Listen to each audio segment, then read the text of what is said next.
Langkah kecil seperti merencanakan menu buka puasa mungkin ya, yang pernah saya dapat juga materinya gitu ya, menyimpan makanan dengan tepat, kemudian mengelola sisa makan dan bisa jadi kontribusi ya untuk menjaga tetap eh, apa namanya tetap bijak gitu ya dalam mengelola makanan. Jadi kami mengucapkan terima kasih dan apresiasi setinggi-tingginya pada narasumber kita Ibu Aneta Poa yang juga sekaligus co-founder dari Green Living Support yang eh, bersedia itu berbagi wawasan dan paling baik hari ini. Saya terima kasih juga terhadap kepada Mbak Nanda ya sebagai MC kita serta seluruh peserta yang telah meluangkan waktu untuk belajar bersama. Semoga webinar ini menjadi inspirasi ya, memperluas kesadaran serta menjadi amal baik kita semua yang terus mengalir manfaatnya. Saya rasa itu saja. Ya. Kita tidak akan banyak menyita waktu. Wassalamualaikum warahmatullahi wabarakatuh. Waalaikumsalam warahmatullahi wabarakatuh. Terima kasih kami ucapkan kepada Ibu Sendri atas sambutan dan arahannya yang sangat inspiratif. Selanjutnya, izinkan saya memperkenalkan narasumber kita pada sore hari ini. Telah hadir bersama kita Ibu Anita Kwa El Amin. Beliau merupakan co-founder Green Living Support. Pada kesempatan ini, Ibu Anita Kwa akan membahas tentang konsep dan definisi food waste, permasalahan dan dampaknya terhadap lingkungan, bahan pola konsumsi selama Ramadan, strategi praktis mengurangi food waste, serta dampak yang dapat dirasakan dari pengelolaan yang tepat. Baik, tanpa berlama-lama lagi, kepada Ibu Anita Wael Amin, waktu dan layar kami persilahkan. Terima kasih Mbak Nanda. Ini suaranya kecil banget ya Mbak, saya nggak bisa dengar suaranya Mbak Nanda. Atau Oh, karena wifi di rumah saya agak-agak error. ya, mohon Tapi maaf Ibu. suara saya terdengar ya Mbak ya? Ya, terdengar Ibu. Silahkan Ibu. Alhamdulillah. Bismillahirrahmanirrahim. Assalamualaikum warahmatullahi wabarakatuh. Terima kasih teman-teman semua yang sudah bergabung dan kita sama-sama belajar untuk apa ya, memaknai Ramadan ini dengan lebih baik gitu. Jangan sampai Ramadan ini kita nggak dapat apa-apa gitu, justru malah menimbulkan banyak sampah gitu. Jadi untuk sementara saya izin share screen.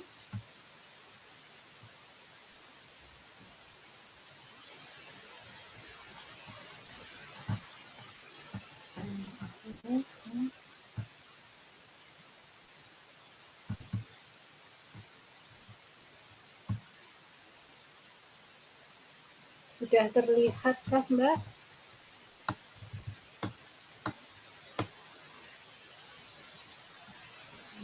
Mohon maaf belum muncul Ibu.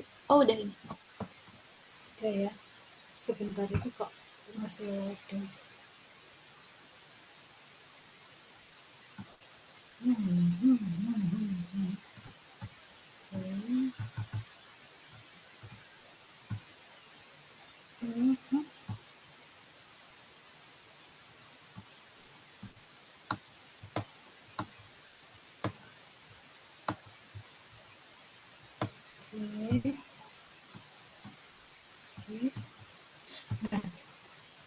Jadi sore ini kita akan belajar sama-sama tentang trik bijak mengolah sampah makanan.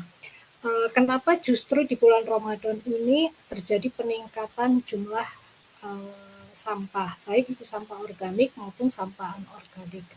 Karena hal itu terjadi karena ada perubahan pola konsumsi di terutama pada kita sebagai sebagai orang Muslim, ada sedikit perubahan pola konsumsi.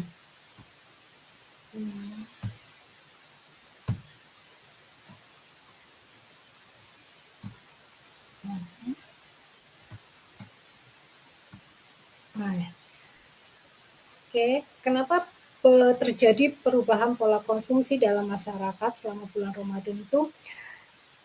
Seharusnya pada saat bulan Ramadan itu kita lebih bijak dalam memilih makanan karena dari awal kita sudah meniatkan diri untuk berpuasa. Berpuasa artinya tidak makan dan tidak minum.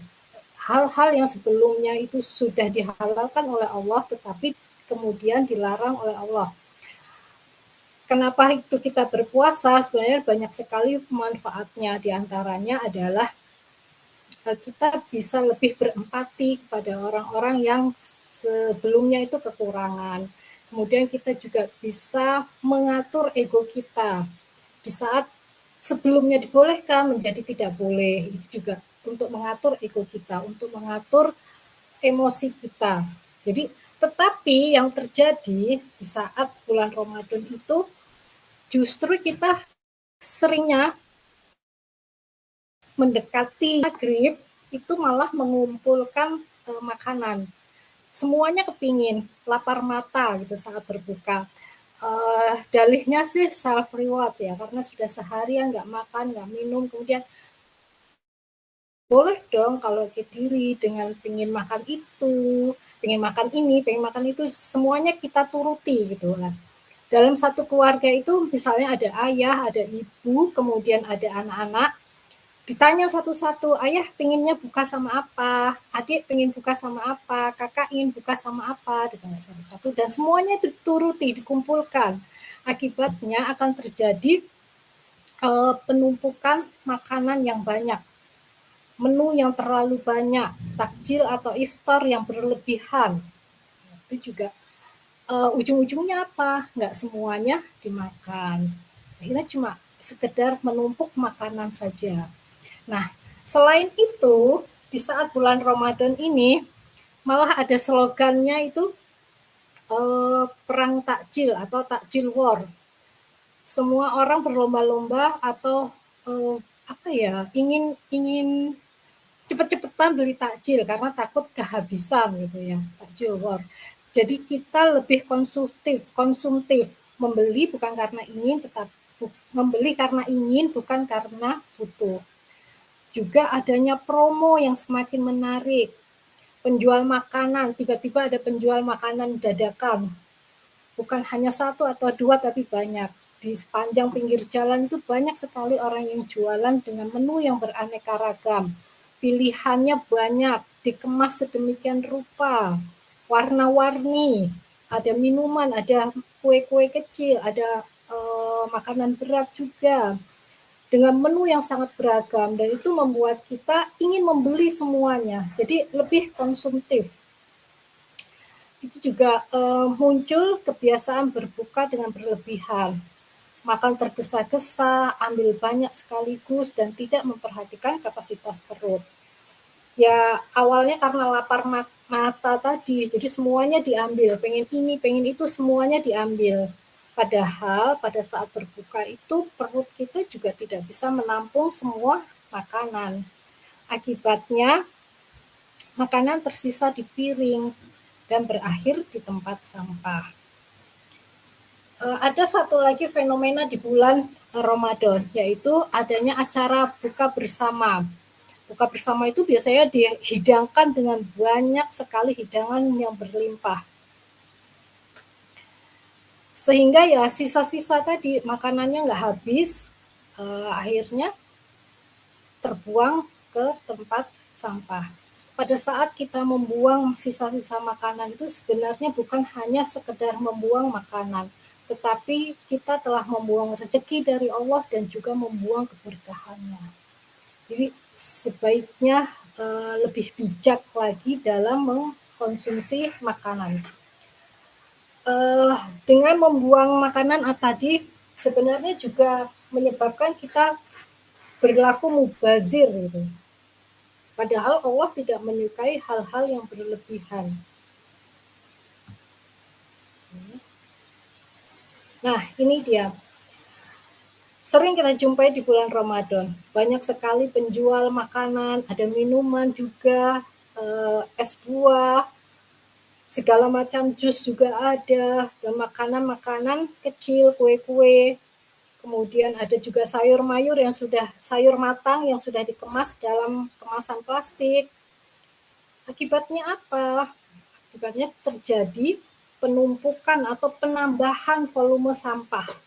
Di sini ada nih, sampah plastik, sampah styrofoam ini masih bercampur dengan sampah-sampah sisa makanan. Di sini bisa dilihat ini ya teman-teman, masih ada sisa minumannya. Mungkin di dalam sini masih ada sisa makanan. Jadi ada campur aduk antara sampah organik dan sampah anorganik. Justru ya di saat Ramadan itu katanya bulan suci, Ramadan itu kita harus mengendalikan diri, tapi kenyataan untuk mengendalikan diri tidak melakukan hal-hal yang mubazir itu sulit sekali. Nah, kenapa sih terjadi peningkatan sampah yang seperti ini? Bisa jadi karena saudara-saudara kita yang muslim ini belum memiliki wawasan atau memiliki pengetahuan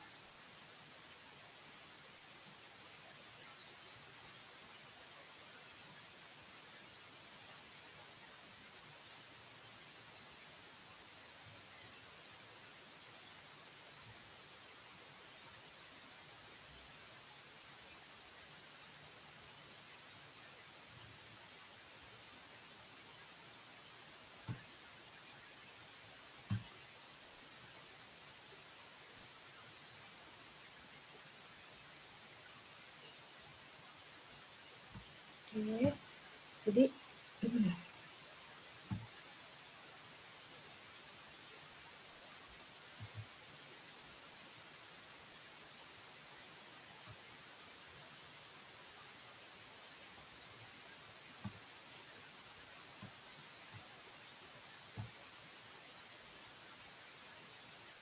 oke, ini nanti share screen-nya dibantu oleh teman-teman ya, karena agak kurang bagus tampilannya.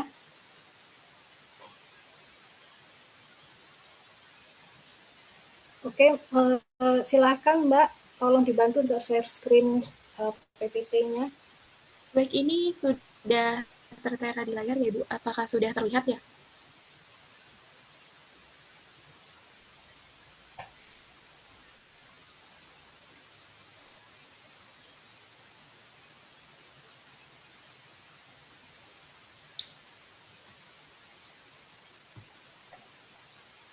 Baik, mohon maaf Ibu Anit, apakah share screen-nya sudah terlihat di layar?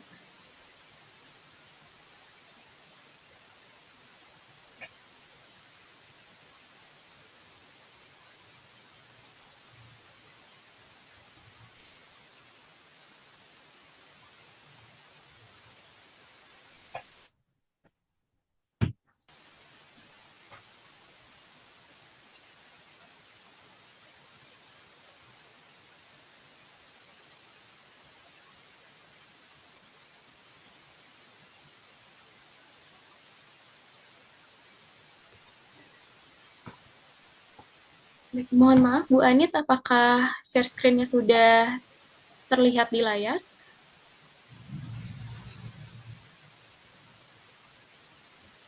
Nah, terima kasih. Sudah kelihatan ya Mbak ya sekarang ya.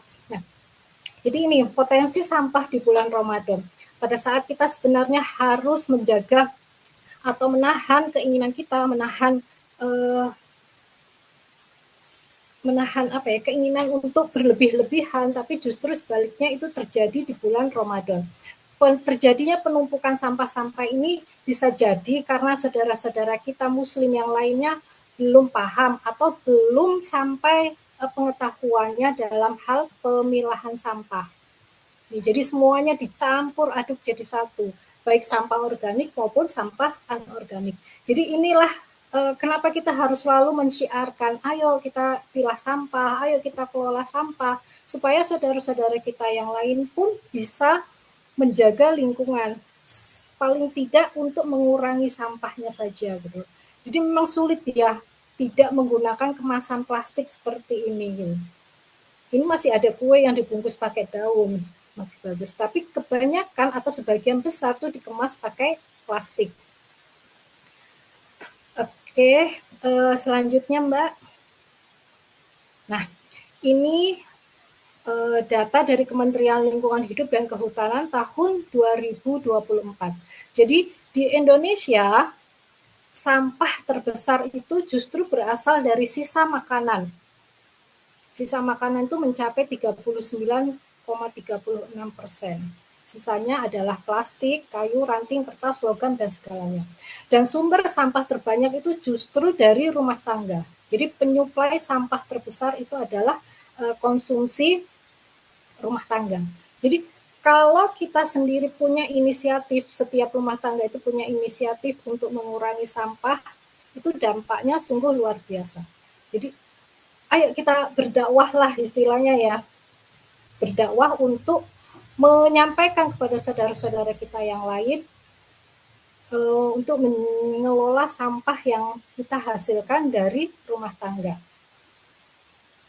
Kalau satu rumah tangga saja per hari menghasilkan 2 kg sampah, itu per hari ya, 2 kg sampah, ada 10 rumah tangga yang mengurangi atau yang mengelola sampah organik, itu paling nggak ada sehari itu sekitar ada 20 kg sampah yang dikurangi gitu. Jadi ya kita skala kecil sajalah, karena memang nggak semua orang bisa langsung kita ajak untuk beralih dari yang kebiasaan lama, yang awalnya kebiasaan lama itu ya sudah sampah itu dikumpulkan, dibuang ke tempat sampah.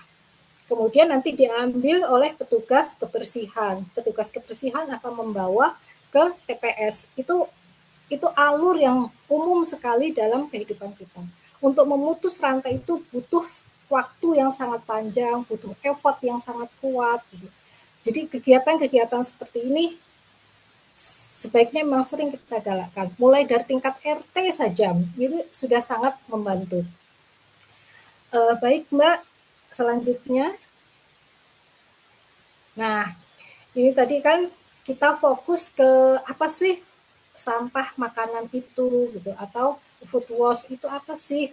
Jadi food waste itu adalah sisa makanan atau bahan makanan yang dikonsumsi oleh manusia, nggak habis nih, tadi kita makan banyak di piring, nggak habis, kemudian dibuang, itu sisa atau sampah makanan.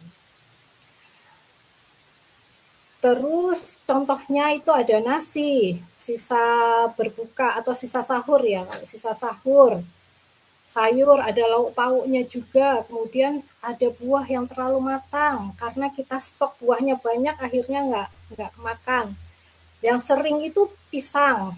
Pisang kalau lama nggak dikonsumsi itu kan terlalu matang. Itu. Kemudian ada bahan pangan yang sudah lama kita simpan di kulkas, lupa nggak diolah, akhirnya membusuk. Kemudian apalagi ya contohnya sampah itu sisa-sisa ya sisa-sisa yang kita konsumsi sehari-hari seperti itu. Padahal semua makanan itu kita beli dengan uang.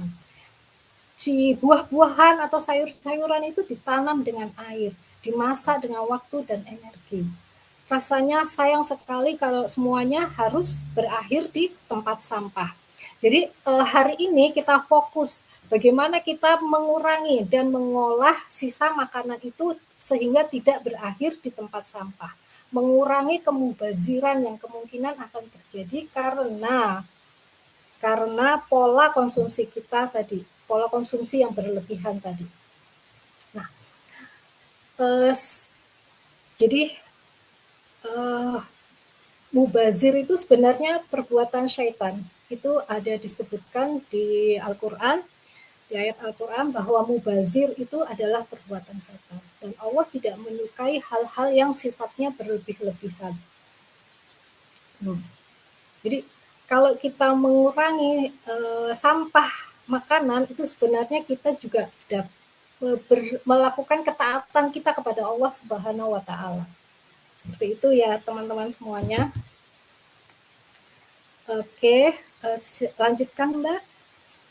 Oke, jadi kenapa sih sisa sampah makanan itu bisa menjadi masalah? Padahal kan itu sepele banget ya, yang namanya sisa, nggak kemakan, sudah basi. Kalau nggak dibuang diapain dong? Gitu. Padahal itu bisa menjadi sumber masalah yang sangat pelik gitu loh. Nah, ini tadi yang sudah saya sebutkan ya, pemborosan itu bertentangan dengan ajaran Islam. Sifat mubazir itu Allah tidak menyukai mubazir, dan mubazir itu adalah perbuatan setan, sudah saya sampaikan tadi. Nah, yang kedua, sampah makanan itu bisa menjadi masalah karena dapat meningkatkan atau menambah volume sampah. Di bulan Ramadan ini akan terjadi peningkatan volume sampah secara signifikan. Baik, terutama sampah kemasan itu banyak sekali. Kebetulan rumah saya itu di dekat masjid. Di masjid itu ada kegiatan takjil ya. Jadi kita menerima takjil dari warga, kemudian dibagikan kepada jamaah. Itu kemasan sampahnya luar biasa. Setiap hari selalu penuh tempat sampahnya itu.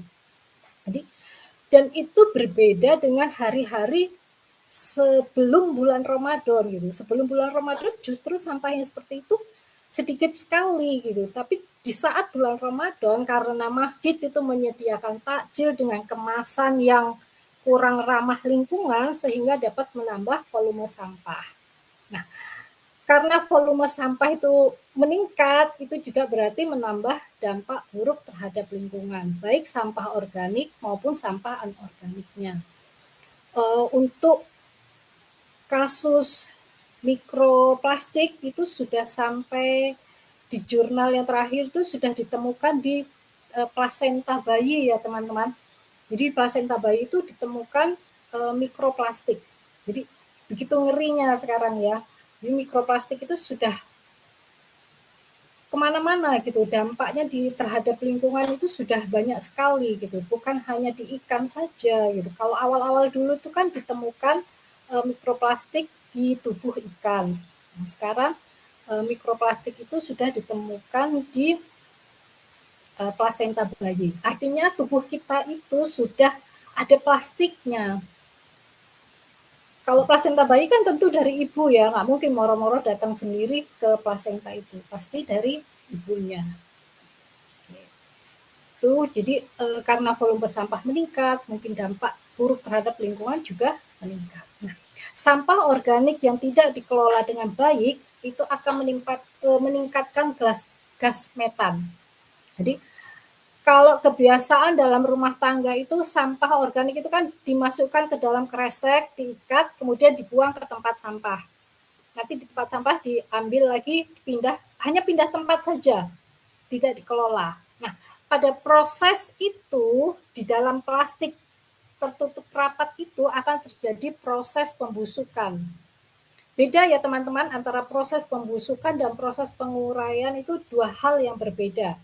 Nah, kalau di dalam disimpan, dibuang begitu saja, itu akan terjadi proses pembusukan. Proses pembusukan itu di dalam plastik, kantong plastik tadi, bakteri-bakteri anaerob tadi akan berkembang biak dengan cepat dan proses pembusukannya akan menghasilkan gas metan dan juga gas CO2.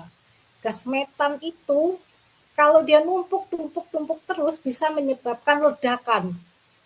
Jadi kalau teman-teman pernah mendengar TPA yang meledak, kemudian longsor, nah ini si gas metan ini penyebabnya. Nah, selain itu, gas metan dan CO2 itu mempunyai efek rumah kaca. Efek rumah kaca tersebut bisa menyebabkan perubahan iklim. Sekarang sudah terasa nggak teman-teman perubahan iklim itu? Sudah terasa ya? Hujan angin, perubahannya sangat cepat. Yang awalnya panas, terik, tiba-tiba langsung hujan. Hujannya pun disertai dengan angin gitu. Jadi teman-teman pasti sudah merasakan dampaknya ya. Dampak dari perubahan ya cuaca ekstrim akhir-akhir ini sudah sangat terasa. Di beberapa tempat juga kayaknya sudah terasa. Beberapa waktu yang lalu di Arab Saudi ya Mbak ya, ada salju. Bayangkan di Arab Saudi di daerah yang harusnya panas, tempatnya gurun pasir, tiba-tiba ada salju. Jadi itu juga salah satu dampak dari perubahan iklim. Jadi perubahan iklim itu bukan sesuatu yang disebabkan oleh hal-hal yang besar gitu. Hanya karena sampah yang kita buang setiap hari itu bisa menyebabkan perubahan iklim. Oke, selanjutnya Mbak. Nah, ini dia. Kita bahas dulu ya dampak sampah makanan bagi lingkungan dulu. Ini sudah saya sampaikan tadi, pencemaran udara dan pemanasan global karena proses pembusukan sampah organik menghasilkan gas metana dan CO2 yang menyebabkan pemanasan global karena memiliki efek rumah kaca. Jadi efek rumah kaca itu apa sih gitu?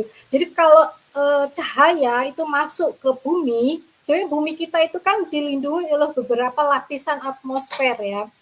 Karena ada gas metan dan gas CO2 yang melingkupi bumi, itu panas yang masuk ke bumi itu nggak bisa keluar lagi gitu. Jadi akhirnya bumi semakin panas.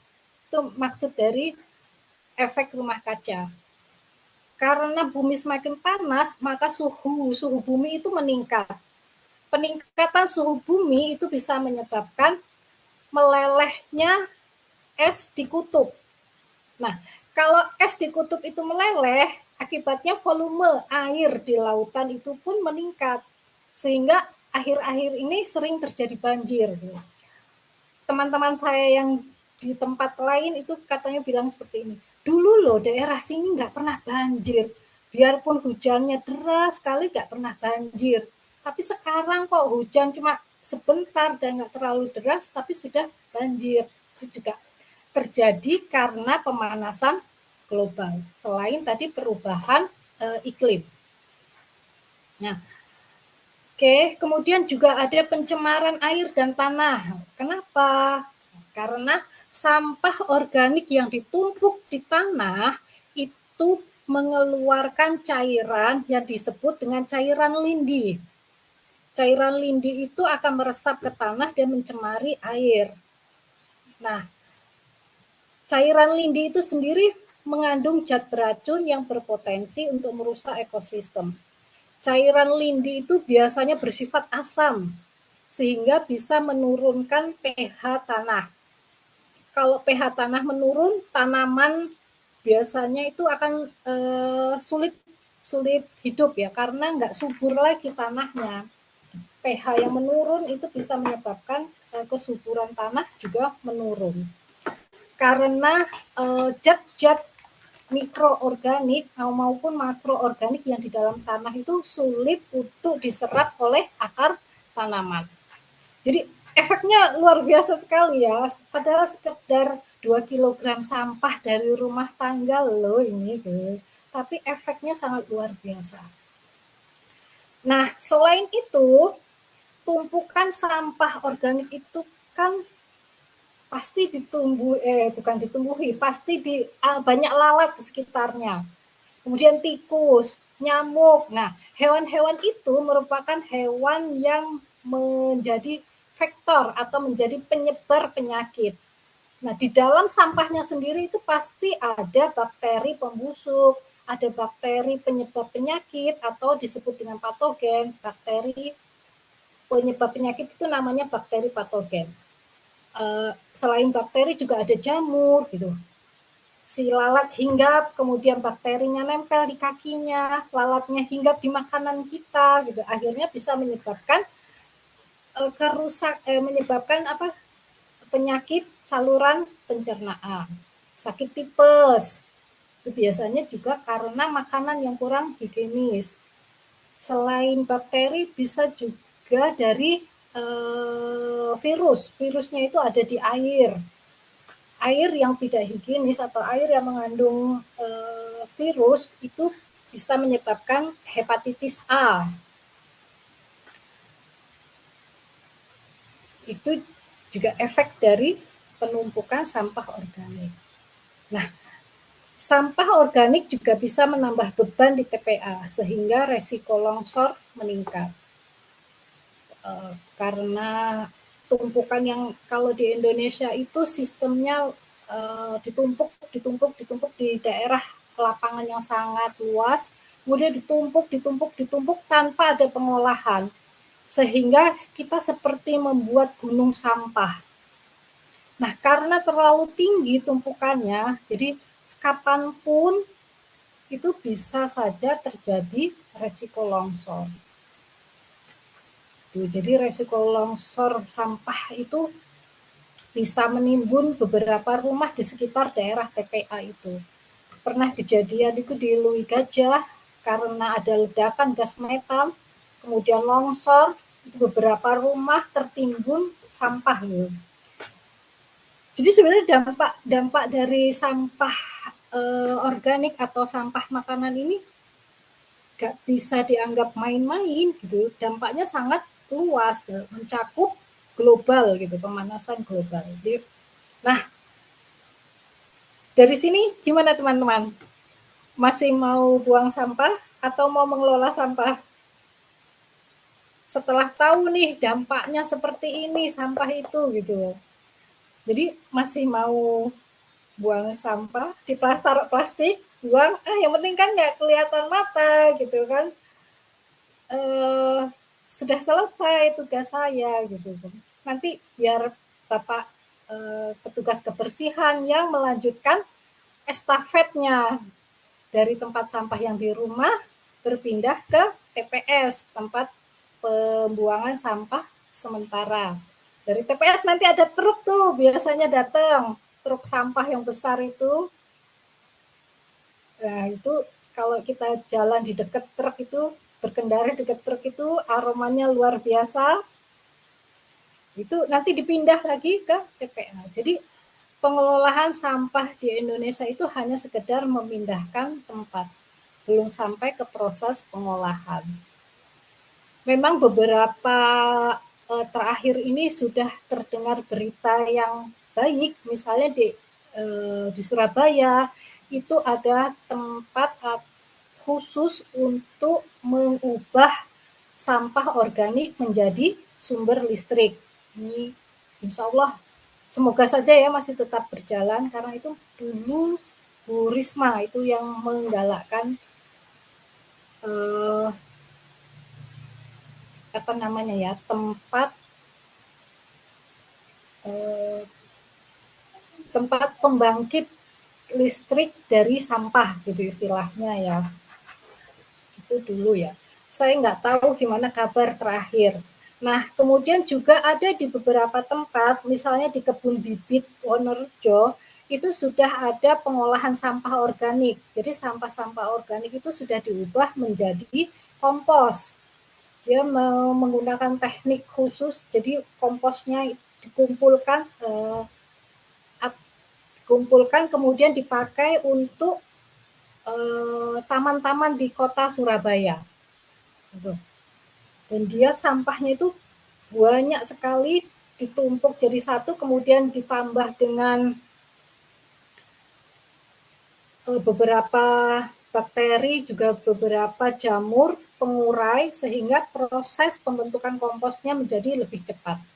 Jadi itu sudah ada di Kebun Bibit Wonorejo, dan itu kebetulan saya sudah pernah lihat secara langsung gitu, proses pembuatan pengolahan sampah organik menjadi kompos.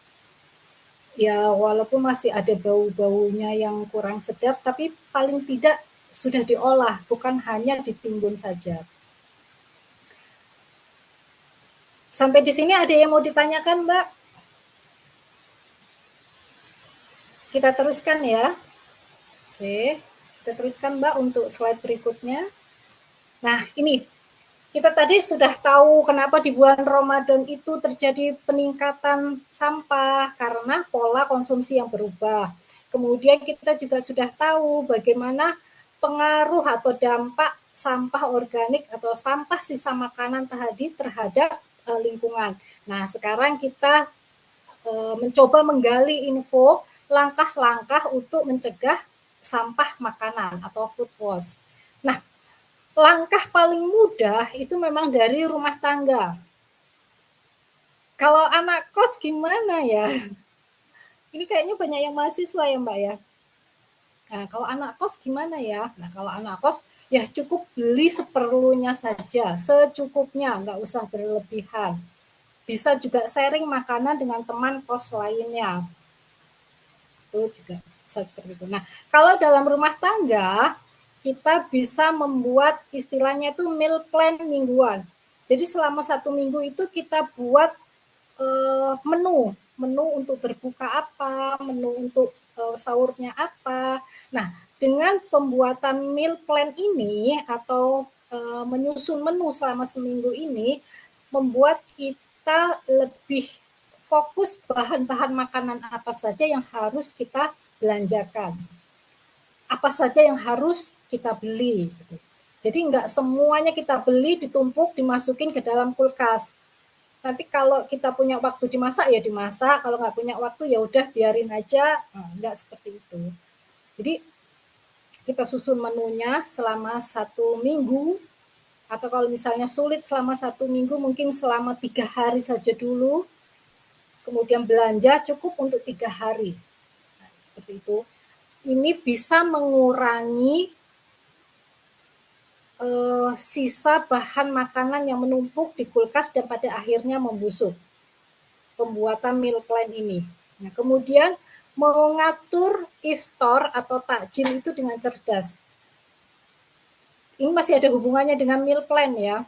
Jadi kalau misalnya hari ini kita iftarnya pakai apa? Pakai buah semangka. Jajanannya atau bukaannya adalah kurma, atau kepingin apa ya, misalnya kepingin gorengan, ya nggak apa-apa lah, satu sedikit sedikit ya, asal ada buah ada gorengan kan untuk kepinginnya ya. Kemudian hari berikutnya, oh saya kepingin ini apa namanya, es cincau, oke siapkan es cincau. Kemudian untuk makanan beratnya, menunya adalah sayur sop apa segala macam, kita atur dengan bijak gitu.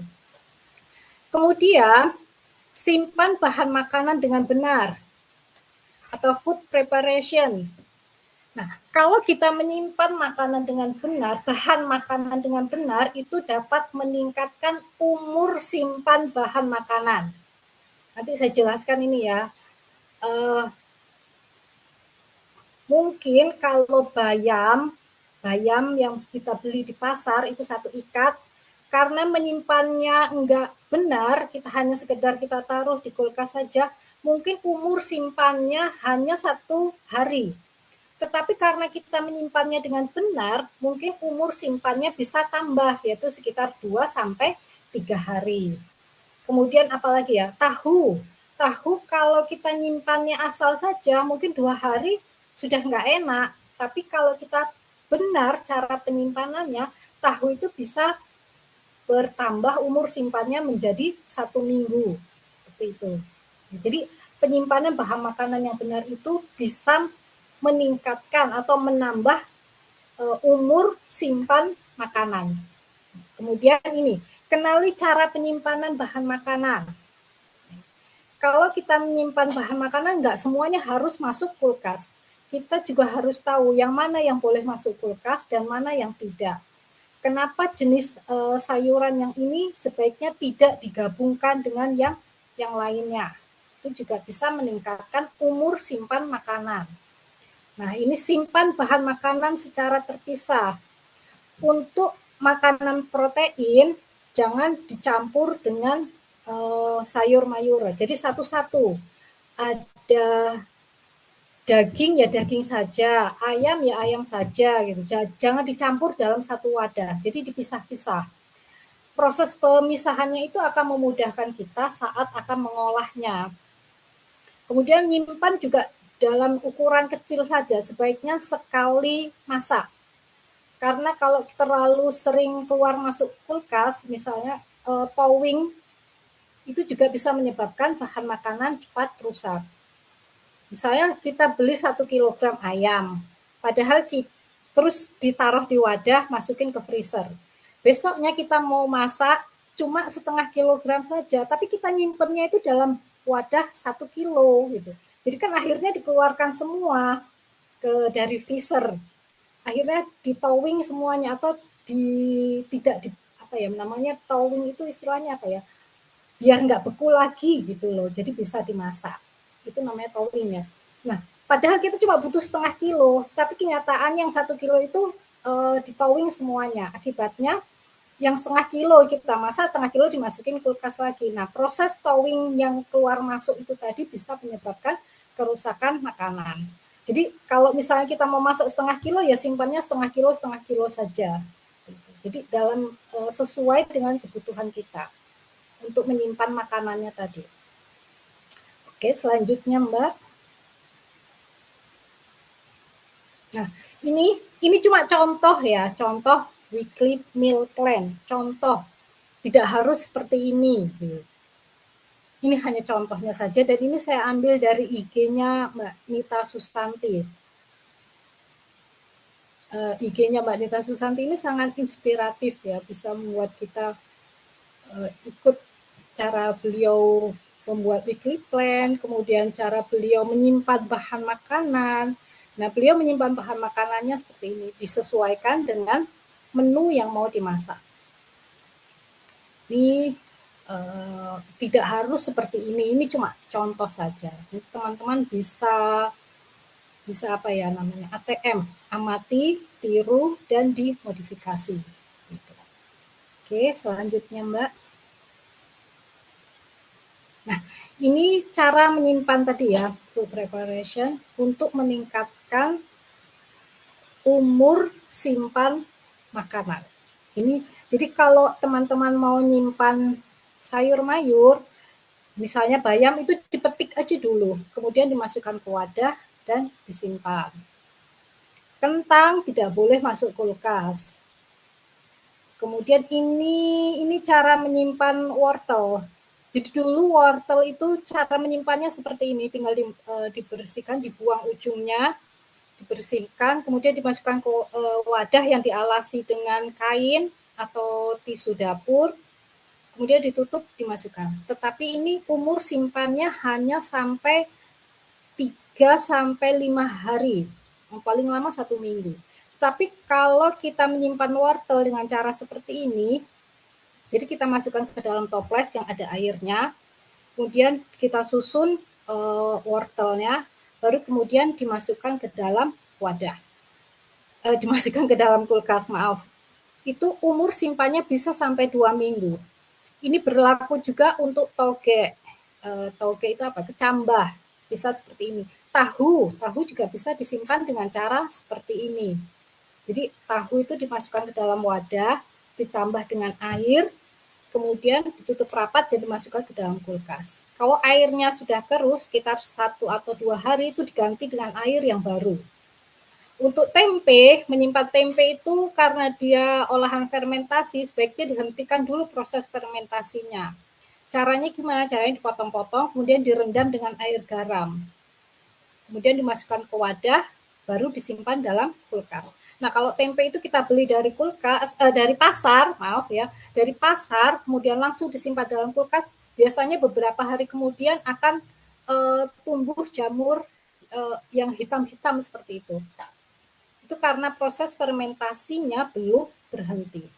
Akibatnya tempenya jadi kematangan. Nah, menyimpan makanan atau bahan makanan dengan benar ini juga bisa mengurangi atau menunda pembusukan bahan makanan. Sehingga kita tidak akan membuang bahan makanan dengan sia-sia. Oke. Jadi ini cara mencegah terjadinya sampah makanan. Cegah dulu, baru kemudian olah. Selanjutnya Mbak. Nah, ini juga cara menyimpan makanan. Beberapa buah itu ada yang bisa kita simpan dalam bentuk beku. Misalnya apa? Alpukat itu bisa kita simpan dalam bentuk beku. Stroberi,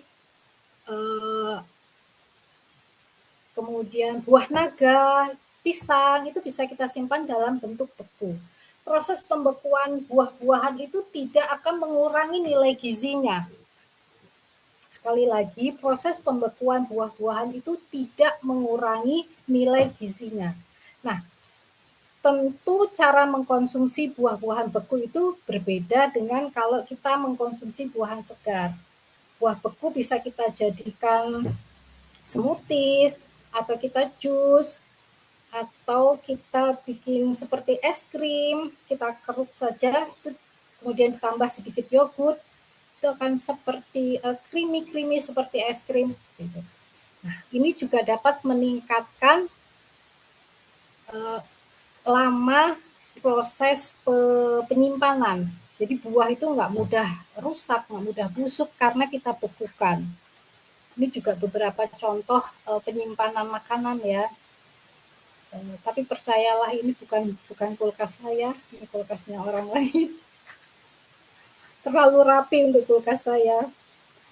Oke, ini hanya contoh saja ya Mbak ya. Nanti teman-teman bisa memodifikasinya seperti apa. Oke, selanjutnya Mbak.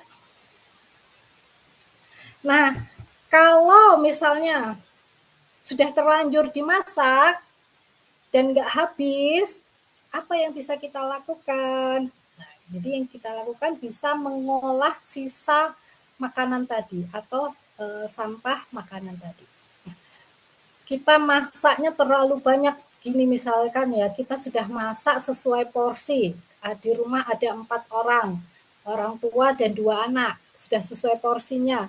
Ternyata ada tetangga yang ngasih makanan, akhirnya ada sisa makanan lagi. Jadi gimana nih ya mengolah sisa yang masih layaknya ini. Jadi kita terapkan prinsip 3S-nya dulu ini. 3S itu apa? Sortir, simpan, dan sulap. Jadi sisa makanan tadi kita sortir dulu. Pisahkan antara yang layak dan tak layak konsumsi. Nah, itu sedikit ya. Ada beberapa makanan yang harus cepat untuk diolah lagi. Kita sortir aja dulu. Kemudian disimpan. Mana yang harus disimpan? Simpan gunakan wadah tertutup dan beri label. Labelnya itu bisa diberi nama, sisa rendang, tanggal sekian. Masukkan wadah, taruh di kulkas. Itu label ya. Tanggal, jangan lupa tanggalnya itu. Nah, simpan sesuai jenisnya, lauk, sayur, atau buah. Kemudian yang S ketiga adalah sulap. Sulap itu bukan sulap yang seperti sulap itu, tapi kita mengubah makanan sisa tadi menjadi menu baru. Mengubah bentuk dan rasanya. Yang awalnya tadi awalnya tadi adalah ayam goreng, nggak habis, masih ada sisa beberapa potong, besok kita jadikan soto ayam. Kan sudah berubah bentuk ya, yang tadinya ayam potong goreng, jadi disuir-suir kemudian dijadikan soto ayam. Nah, itu seperti itu.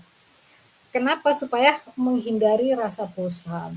Kalau misalnya sisa ayam goreng, besoknya kita goreng lagi, juga bisa menyebabkan penumpukan kolesterol, enggak bagus juga untuk kesehatan. Jadi sebisa mungkin kita ubah menjadi bentuk lain, menjadi rasanya juga lain, menjadi menu yang lain.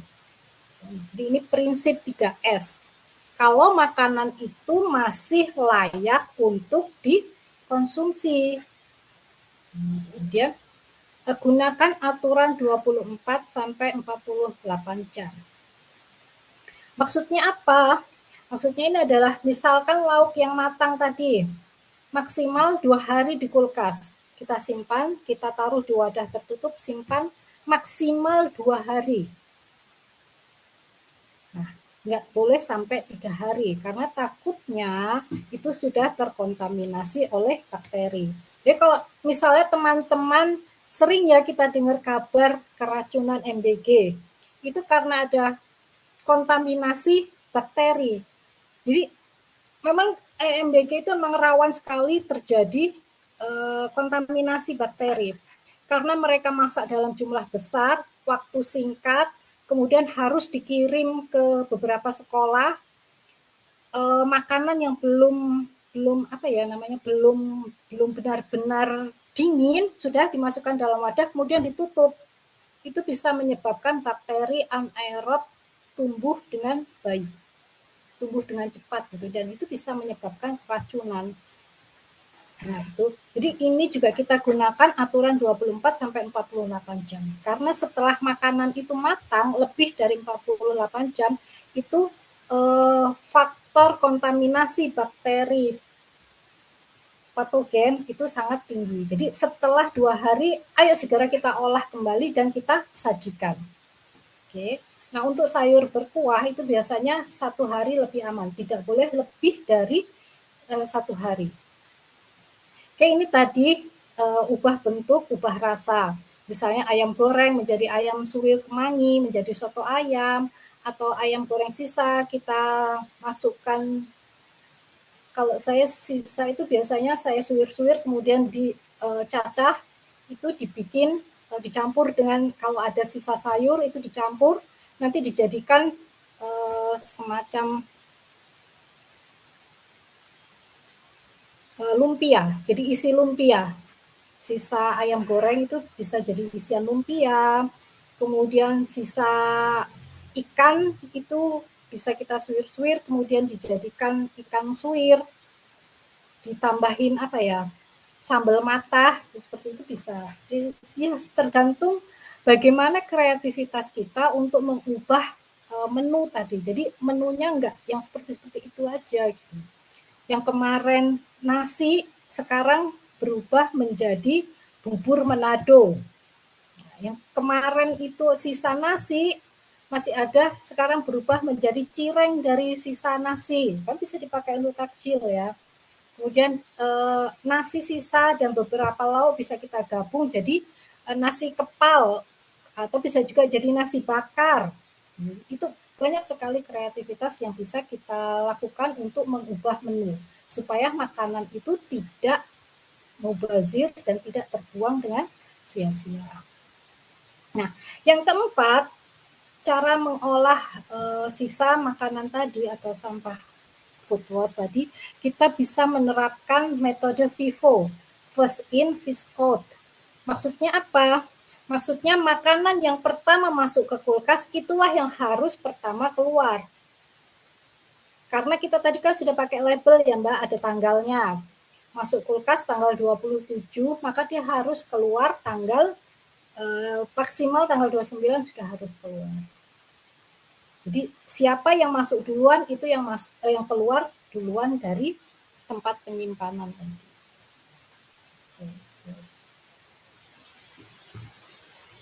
Nah, untuk bagaimana kita harus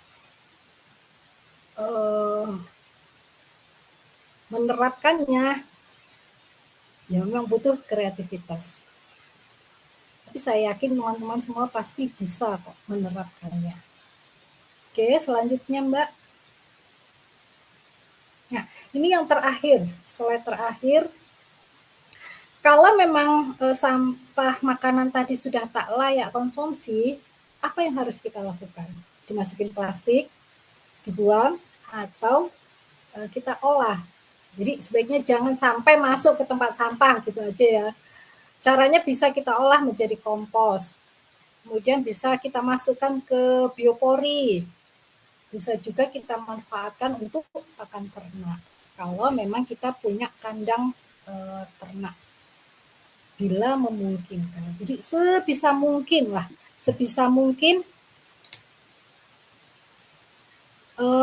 tidak membuang sisa makanan itu ke tempat sampah. Jadi gimana lah caranya? Jadi komposter itu nggak harus yang seperti ini juga gitu. Kalau teman-teman hanya punya kotak kecil itu bisa. Bahkan Ibu Eka Wardani itu mengajarkan kita membuat kompos dari toples yang kecil. Bisa kita gunakan juga. Saking memudahkan, gimana cara yang paling mudah gitu untuk mengkompos, gitu. Pakai toples jajanan yang kecil itu pun bisa kita pakai untuk menjadi komposter, untuk membuat kompos. Nah, itu mungkin yang bisa saya sampaikan. gimana cara kita bijak untuk mengolah sampah itu supaya tidak sampai ke TPA. Jadi cegah dulu, baru kemudian kita olah. Jadi di bulan Ramadan ini sebenarnya kita diajari untuk pengendalian diri, mengajari kita tentang keberkahan. Jadi jangan sampai keberkahan bulan Ramadan ini berakhir dengan hal-hal yang mubazir, yang sifatnya mubazir itu kan temannya setan gitu. Padahal kita ingin puasa ini ingin Allah ingin membentuk kita menjadi orang yang bertakwa. Tapi kok justru melakukan perbuatan hal-hal yang mubazir. Insya Allah teman-teman saya yakin bisalah semuanya ya untuk mencegah dan mengolah sisa sampah makanan ini. Kira-kira itu yang bisa saya sampaikan. Terima kasih. Saya kembalikan ke Mbak Nanda. Baik, terima kasih Ibu Anita Kwa atas pemaparannya yang sangat insightful dan menarik sekali ya Bu. Dan serta membuka wawasan kita juga nih semua mengenai food waste yang mana sangat relate ya pada Ramadan ini. Ternyata apa yang kita konsumsi itu meskipun kecil, tapi tetap akan berdampak pada lingkungan kita. Nah, maka dari itu kita perlu lebih aware lagi untuk apa yang kita konsumsi, apa yang kita pakai, apa yang kita lakukan, dan dampaknya terhadap lingkungan. Baik, selanjutnya kita masuk ke sesi tanya-jawab. Nah, bagi peserta yang ingin bertanya, silahkan tulis pertanyaan di kolom chat atau bisa menggunakan fitur raise hand yang ada di layar. Untuk pertanyaan, mohon maaf kami batasi hanya 2 penanya ya.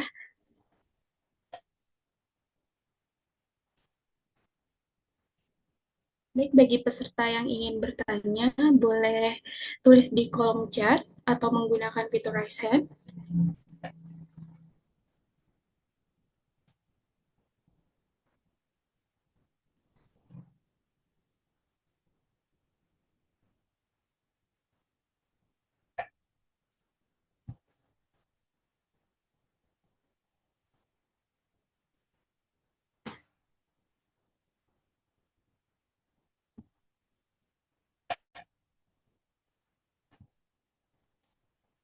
Baik, ini sudah ada yang bertanya nih, Bu Anit.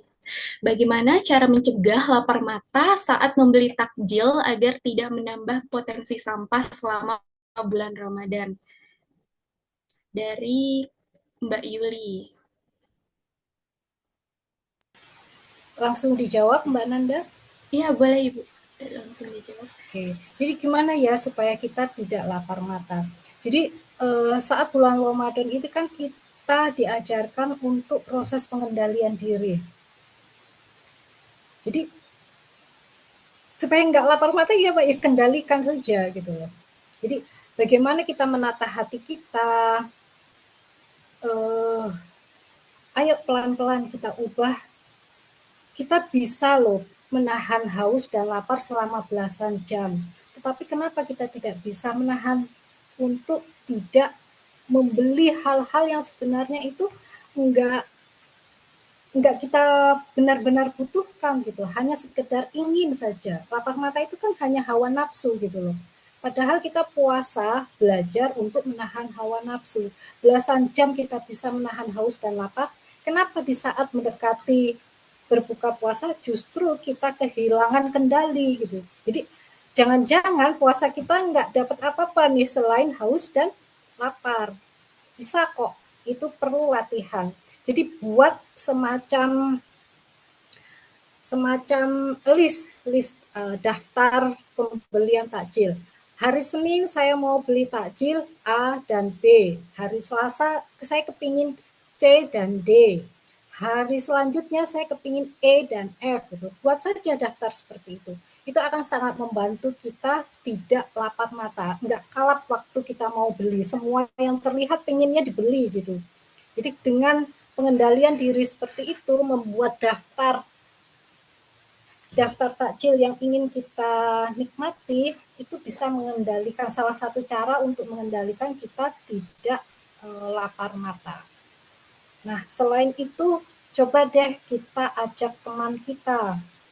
Kira-kira gini, misalnya Mbak Nanda sama saya nih, pergi keluar mau beli takjil. Mbak Nanda kepinginnya beli es Manado. Saya kepinginnya beli apa ya Mbak ya? Enaknya apa ya? Kira-kira pengen sop buah misalkan ya, atau pengen smoothies. Akhirnya kita sharing nih. Mbak Nanda beli es Manado, saya beli sop buah, di sharing ya. Separuh sop buahnya untuk saya dan separuhnya buat Mbak Nanda. Tapi itu berdasarkan kesepakatan ya, nggak boleh egois. Saya maunya ini, kamu harus seluruh beli ini, nggak seperti itu. Tapi berdasarkan kesepakatan. Kalau 3 orang misalnya, saya juga pengen beli lumpia sayur, ya oke kita sharing. Jadi ini juga bisa mengendalikan kita untuk tidak membeli semuanya. Tapi yang terpenting tadi daftarnya ya Mbak ya, daftarnya. Jadi hari Senin saya mau beli lumpia dan es Manado. Hari Selasanya saya kan ingin mau beli martabak dengan es buah. Hari Rabu, ayo saya kepingin smoothies buah naga. Seperti itu. Kemudian takjilnya cukup dengan kurma. Jadi dengan membuat daftar seperti itu akan mengendalikan diri kita. Tapi yang terpenting itu adalah kebersihan hati. Laki-laki itu akan sangat berhubungan dengan kebersihan hati. Kalau hati kita bersih, pasti kita bisa mengendalikan nafsu kita. Dan di bulan Ramadan ini adalah bulan yang sangat-sangat mulia. Bulan di mana Allah itu ingin mendidik kita untuk menjadi pribadi yang lebih baik, mengendalikan diri kita, mengendalikan nafsu kita, sehingga kita menjadi orang-orang yang bertakwa. Jadi tujuan dari puasa itu akan membentuk pribadi menjadi mukmin yang bertakwa. Seperti itu ya Mbak ya. Bisa dipahami atau mungkin ada yang ingin ditanyakan lagi? Baik, dari Mbak Yuli, apakah pertanyaannya sudah cukup? Terima kasih Bu Anit atas jawabannya. Kemudian ini ada lagi nih pertanyaan dari Mbak Mariam, mau tanya kalau sampah organik dikumpulkan petugas sampai diangkat itu apakah menghasilkan metana ya Bu? Jadi proses pembentukan metana itu lama Mbak, enggak hanya 1, 2, 3 jam, tapi butuh waktu yang lama. Itu kan proses pembusukan itu kan lama gitu, apalagi kalau sampahnya banyak gitu. Jadi emang biasanya penumpukan gas metana itu terjadinya di TPA. Jadi TPA dari semua sumber sampah organik itu numpuk di situ, pada akhirnya terjadi proses pembusukan dan akhirnya gas metana itu baru terbentuk. Jadi untuk si bakteri itu membusukkan makanan itu kan juga butuh waktu. Dia biasanya ada sekelompok bakteri pembusuk, dia akan membelah sampai banyak dulu, baru nanti akan terjadi proses pembusukan, baru nanti hasil pembusukan itu selain bahan makanan tadi hancur juga akan menghasilkan gas metana. Tapi itu butuh waktu yang nggak sebentar, sekitar beberapa hari, dan itu akan terus menerus. Nah, kalau sampahnya terus datang, nggak berhenti-berhenti, akhirnya terjadi penumpukan. Jadi proses pembentukan gas metana itu yang awalnya mungkin hanya 1 kubik, besok meningkat lagi menjadi 2 kubik, besok meningkat lagi menjadi 3 kubik. Jadi prosesnya memang lama. Apalagi kalau sumber pembusukannya itu tidak berhenti atau terus datang. Sumbernya itu tetap ada gitu. Jadi proses pembusukan dan proses pembentukan gas metana dan CO2 itu juga akan terus-menerus berlangsung gitu. Sampai klimaks, nanti kalau misalnya TPA itu sudah tidak mampu lagi untuk menampung gas metana. Gas metana itu bisa menghasilkan panas, Mbak. Jadi panas, kemudian pada akhirnya dia bisa meledak. Itu yang terjadi di Lui Gajah seperti itu. Jadi butuh proses yang lama, nggak sekitar beberapa jam saja. Kalau kita hanya menyimpan sampah, taruhlah teman-teman bikin semacam percobaan di rumah, sampah organik itu taruh aja di plastik, nggak dibuang gitu, maksudnya nggak dibuang ke tempat sampah yang di luar, jadi nggak diangkut sama petugas kebersihan ya, taruh aja gitu. pasti beberapa hari, sekitar 24 jam, setelah 24 jam akan bau. Bau itu karena ada gas sulfida, hidrogen sulfida, amonia. Amonia itu karena terjadi pembusukan protein. Nah, saat itu juga sebenarnya sudah terjadi proses pembentukan gas metana. Mungkin sekitar 2 atau 3 hari kemudian. Kalau nggak percaya, pegang nanti plastiknya itu panas. Kalau dia panas, berarti dia sudah terjadi proses pembentukan gas metana. Itu kalau mau bikin percobaan ya, mau bikin percobaan seperti itu. Jadi sampah organik ada sisa nasi, ada sisa sayur, ada sisa tulang atau sisa daging itu dikumpulkan jadi satu, dimasukin ke kresek, ditutup yang rapat, diikat gitu ya, diikat, biarin, nggak usah dibuang keluar gitu, dibiarkan saja. 24 jam saja pasti akan menimbulkan bau yang kurang sedap. Dan ada cairannya, itu cairan lindi. Kemudian beberapa saat kemudian sekitar 24 jam sampai 38 jam itu akan menghasilkan panas. Itu sudah terjadi gas metana. Ini kalau teman-teman mau bikin percobaan loh itu ya. Kira-kira seperti itu, Mbak. Baik, terima kasih Bu Anit atas jawaban dan penjelasannya. Wah, sangat insightful banget ya Bu. Baik, untuk pertanyaannya kami cukupkan hanya 2 pertanyaan karena keterbatasan waktu, mohon maaf.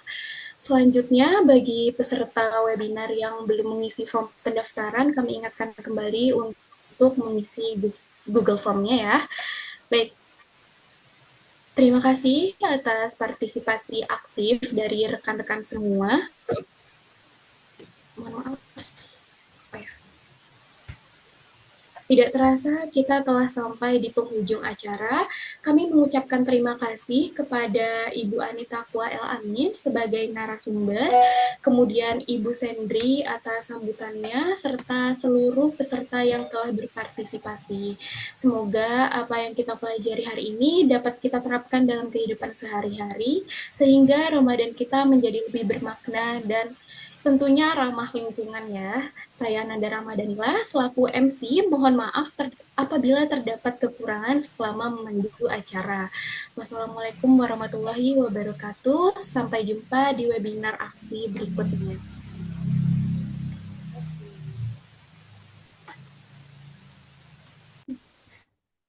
Terima kasih Ibu Anit. Juga, Mbak. Saya izin live ya, Mbak. Terima kasih. Bu, terima kasih. Terima kasih semuanya teman-teman. Saya izin live.